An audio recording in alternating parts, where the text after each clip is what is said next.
Olá pessoal, eu sou o professor Matheus. Agora eu vou ensinar para vocês sobre energia cinética e energia potencial, ok? Primeiramente a gente tem que saber o que é energia, né? Quando a gente fala de energia, a gente tem várias explicações para esse termo. Então, aqui no LoL eu vou estar dizendo que a energia, né, para vocês entenderem melhor, a energia é aqui o dano mágico, no caso, ou seja, é o que você vai causar de dano. Porque energia você tanto gasta, né, como você armazena. Aqui no caso, ele vai gastar, né, a energia e vai distribuir em algum corpo. No caso, eu vou colocar aqui um boneco alvo. Vocês vão estar vendo melhor. Vou colocar um bem aqui. A energia gasta é a mana. No caso aqui, ó, 60 de mana é energia gasta. Então ele vai gastar 60. Então ele vai gastar 60 de mana, né, para ele fazer alguma ação. Até para você mesmo correr, quando você vai correr, você tem que ter energia, né? Você tem que estar bem alimentado, hidratado, porque se você for correr desidratado, você pode gastar o pouco de energia que tem e passar mal, né? Desmaiar e etc. Então, o Ramos aqui, ó, quando a gente aperta a habilidade Q, ele vira essa bola. Quando você vai andando, quanto mais ele anda, mais rápido ele fica. Mas aqui a diferença é que como a gente está lendo aqui a habilidade, ao colidir com o inimigo, ele para causando 100 de dano mágico a inimigos próximos e empurrando-os para trás, né, e diminuindo a velocidade de movimento deles. Uma coisa aqui que não está correta. Quanto mais velocidade ele tem, na verdade seria mais energia ele deveria armazenar. Ou seja, se ele batesse devagar, ele teria uma energia fraca. Se ele batesse mais rápido, ele teria uma energia maior. Ou seja, o dano mágico deveria ser maior. Caso que acontece com o Hecarim, né? Para quem conhece o Hecarim, ele funciona dessa maneira. Quanto mais rápido ele está, mais dano ele vai causar, né, na sua habilidade. O Ramos não é assim. Mas eu estou usando ele aqui para demonstrar para vocês. Por exemplo,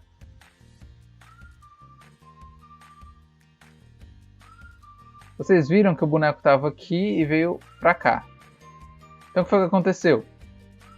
A fórmula da energia cinética, ou seja, a energia do movimento, que é mv ao quadrado sobre 2, então ele tem uma velocidade, ele tem m a massa dele, né, o peso do Ramos aqui, a massa dele, e v a velocidade. Então ele vem com a velocidade e colide com o objeto, mas quando ele para, ele já perdeu aquela energia que ele tinha. Ou seja, ele jogou esse 100 de dano, né, essa energia, no objeto. Aí para que a energia se conservasse, ou seja, ela tinha que ir para algum lugar, né? Toda a energia é transmitida de um corpo para o outro. Então, quando ele colidiu com o boneco foi empurrado daqui para cá, ok? Então essa é a conservação da energia. Toda energia que você gasta, ela vai ser conservada de alguma maneira, né? Ou seja, ela foi transmitida integralmente aqui para o boneco, mas aí tem outro porém. A energia no boneco não foi conservada, porque ele parou de se movimentar. Então quando ele parou, a gente pode considerar que foi o atrito do chão, resistência do ar, e etc. Mas vocês entenderam que a energia cinética é a energia do movimento. Quanto maior a velocidade, maior o dano mágico, que é a energia. Esse caso funciona melhor para o Hecarim, para vocês entenderem.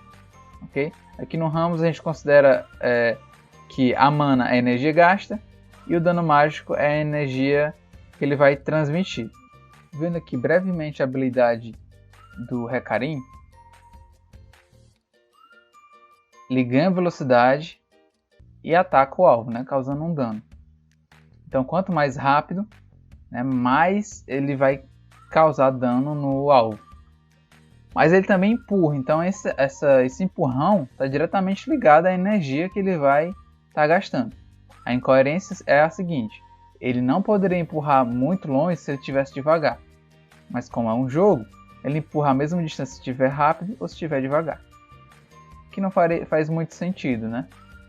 Fisicamente. Agora vamos para o próximo caso, que é a energia potencial, que ela é dividida em duas: energia potencial gravitacional e energia potencial elástica. Agora a gente vai falar da energia potencial, que ela é dividida em duas energias: a energia potencial gravitacional e a energia potencial elástica. Para explicar isso para vocês, eu vou estar utilizando aqui o Zek. Por quê? Porque com ele eu vou conseguir demonstrar as duas, a elástica e a gravitacional. Elástico você já deve imaginar o porquê, mas eu vou falar dela depois. Então, o Zek na habilidade E, o que é que ele faz, né? Ele se estica e quando você vai, ele pula. Você aperta, né? De novo ele pula. A energia gasta por ele aqui no caso seria a vida dele, né? Que ele perde um percentual da vida ali, 4% da vida máxima dele. No caso da vida atual dele, né?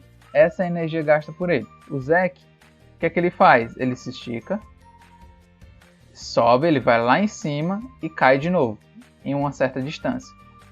A energia potencial gravitacional é igual massa vezes a gravidade vezes a altura. Ou seja, quanto mais alto ele for, maior vai ser a energia potencial.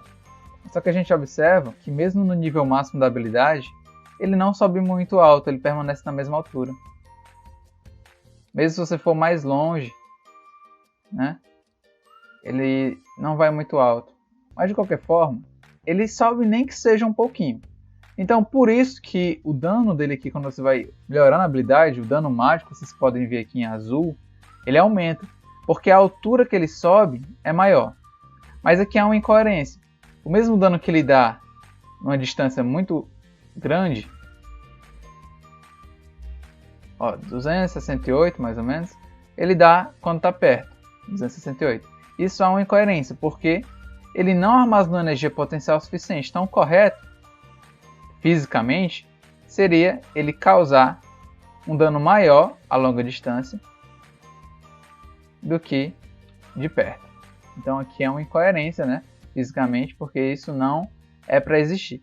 Porque a energia potencial gravitacional é igual a mg H. Agora eu vou falar da energia potencial elástica. A energia potencial elástica é igual a kx ao quadrado dividido por 2.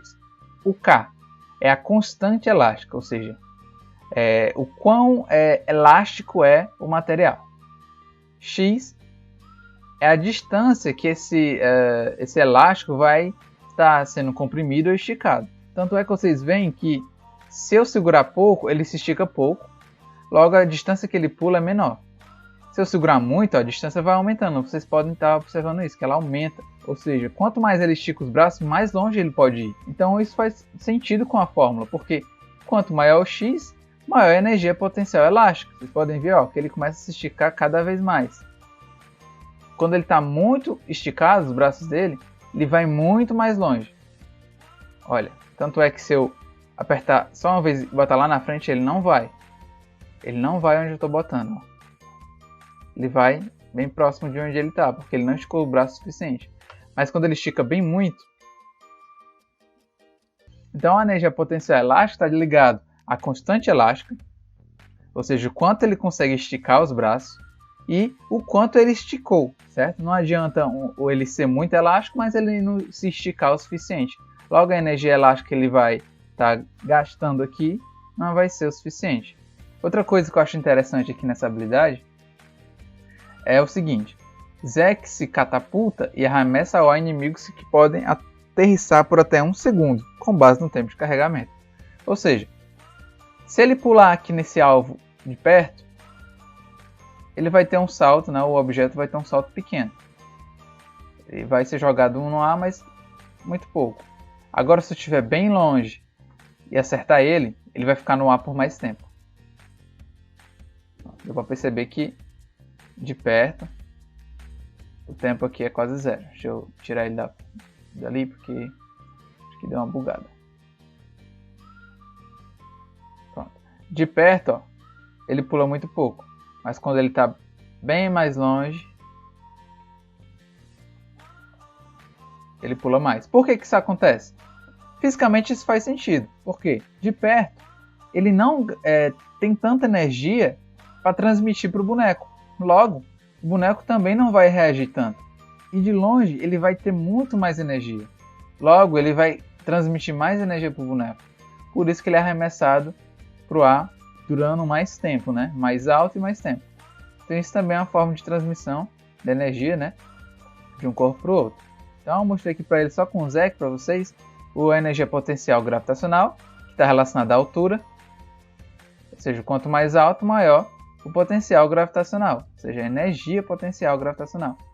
E a elástica está ligado à constante, o quanto ele vai esticar aqui, né, quanto ele consegue se esticar, porque se ele se esticasse mais, ele poderia ir até mais longe. E o X, que é o quanto ele vai se esticar naquele momento. Agora outro personagem interessante que é o 7. Porque olha o que ele faz. Ele pega um alvo, pula com ele no alto e joga ele, aí solta ele, né, no chão do outro lado. Ou seja, ele usa aqui a energia potencial gravitacional. Primeiro ele vem com a energia cinética, porque ele vem correndo. E depois essa energia cinética é transformada em energia potencial. E ela é transmitida aqui nessa área, aqui no chão. Aqui, ó. Aqui o Q dele é só energia cinética, tanto é que ele ganha velocidade de movimento. E o R ele vem correndo e ataca, né? Joga o alvo no chão. Então ele vem com a energia cinética correndo, ela se transforma em energia potencial, sobe e desce no chão. Espero que vocês tenham entendido essa aula, pessoal. Para mais aulas, vocês vêm aí no canal, se estiver vendo pelo YouTube, ou na página, se vocês estiverem vendo pelo Facebook. Então, até mais.